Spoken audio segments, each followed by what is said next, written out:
대전 순산동 동아쌤입니다. 이제 학종 때문에 물어보셨는데, 이제 고3 올라가죠. 고3 올라가는데, 학종 준비를 안 했는데, 수능만 준비를 했는데, 학교에서 이렇게 재수생이 없으니까 경쟁률이 좋으니까 한번 해봐라 라고 얘기를 했다는 것이죠. 자, 그럼 학종은 이런 상황에서 상위권 학교는 이렇게 학종이 준비가 안 됐으면 불가능합니다.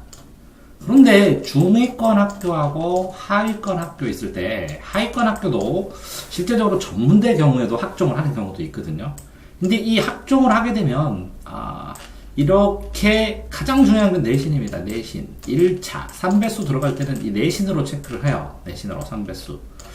그런데 이 3배수를 넘어가서 2차 자소서와 면접을 합니다. 자소서 면접. 그런데 이 자소서를 1차에서 많이 쓰는 게 아니라 2차에서 쓰죠. 1차하고 2차면.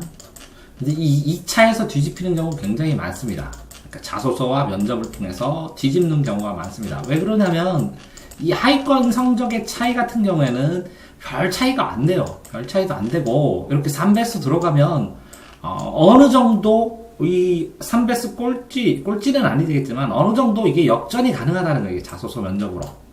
그런데 이렇게 하위권, 중위권 학과는 이 재수생들이 이 상위권 학과는 이게 수시로 쓰기도 하는데 그래서 재수생들은 수시로 되는 확률이 적어요, 학종이. 왜 그러면 기왕이면 똑같은 점수면 현역 부분이니까.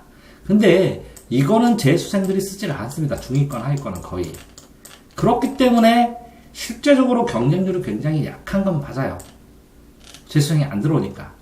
그러니까 중위권, 하위권에서는 이렇게 성적에 따라서 준비해서 쓰면 되는 경우도 많아요. 또 중위권 학과의 경우에도 굉장히 학교가 여러 가지잖아요. 여러 가지에서 1차는 거의 정상적이라고 하지만 정량적으로 거의 내신만 보기 때문에 이 정량적인 내신이 어느 정도 돼서 3배수가 들어가면 그러면 자소서를 쓰고 면접을 어떻게 하느냐에 따라서 역전될 확률도 있고 갑니다. 그런데 이거를 준비하는 과정 자체가 이렇게 자소서와 면접을 준비하는 과정 자체가 비용이 들고 쉽지는 않습니다. 쉽지는 않고 혼자 준비하기도 사실 실제적으로는 쉽지 않습니다. 누구는 컨설팅 받고 누구는 안 받고 하면 컨설팅 받는 학생한테 밀리는 경우도 많으니까 실제적으로 쉽지는 않습니다. 하지만 이게 50%로 쳤을 때 이 위에 부분은 자 그러면 여기는 어느 정도냐 이게 4년제 국립대 아래 이게 겹쳐서 4년제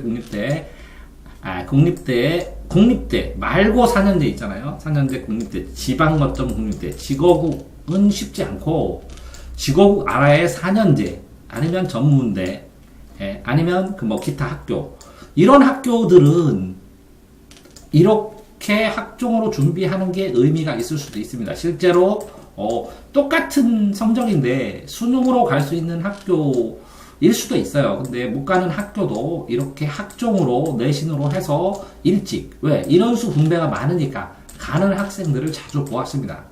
그러니까 혼란스럽게 하는데 이렇게 기준을 치면 자 그러면 4년제 지방국립대 이상은 준비를 하나도 안 하고 이게 생활기록부가 너무 얇고 그러면 쉽지 않습니다. 확률이 줄어드는데 이 지방거점 국립대, 충남대, 충북대, 이렇게 전북대 말고 그 밑에 대학은 의외로 도전하면 뚫리는 경우가 생긴다는 것이죠. 그리고 아래로 갈 수 있도록 이렇게 수능과 상관없이 이 성적이 어느 정도 되면 될 확률도 많다는 것이죠.